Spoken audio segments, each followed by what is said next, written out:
കാസർഗോഡ് കുറ്റിക്കോൽ കൊളമ്പ വയലിനി കതിരണിയും കുറ്റിക്കോൽ ഗ്രാമപഞ്ചായത്തും കുടുംബശ്രീ CDSും ചേർന്നാണ് തരിശുഭൂമിയിൽ കൃഷി ഇറക്കിയത്.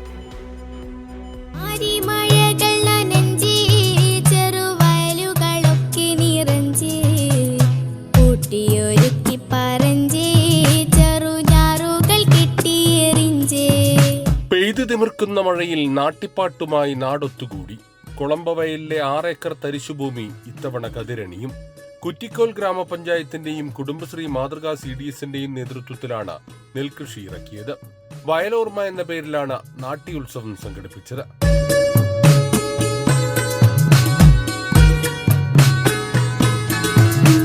കുറ്റിക്കോൽ പഞ്ചായത്തിൽ പുതിയ ഭരണസമിതി അധികാരമേറ്റതിന് ശേഷം ലഭിച്ച നിവേദനങ്ങളിൽ ഒന്നിൽ കൊളമ്പവയലിലെ ജൈവസമ്പത്ത് സംരക്ഷിക്കണമെന്ന ആവശ്യമുന്നയിച്ചിരുന്നു. കുറ്റിക്കോൽ ജീവനം ജൈവ വൈവിധ്യ സമിതിയാണ് നിവേദനം നൽകിയത്. ഇത് പരിഗണിച്ച പഞ്ചായത്ത് ഭരണസമിതി ആദ്യഘട്ടത്തിൽ വർഷങ്ങളായി തരിച്ചിട്ട വയലിൽ കൃഷിയിറക്കാൻ തീരുമാനിക്കുകയായിരുന്നു. കുറെ വർഷങ്ങളായി തരിശു നിന്നിരുന്ന 12 ഏക്കറയോളം വരുന്ന കൃഷിഭൂമി പഞ്ചായത്ത് ഭരണസമിതിയും മാതൃകാ CDSും കൃഷിഭവനും ഏറ്റെടുത്തുകൊണ്ട് സംയുക്തമായി 6 ഏക്കറയോളം സ്ഥലത്ത് കൃഷി ഇറക്കുകയുണ്ടായി.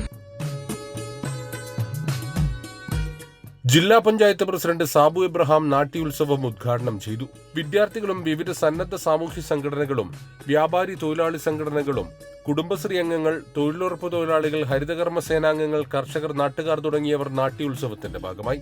കൈരളി ന്യൂസ്, കാസർഗോഡ്.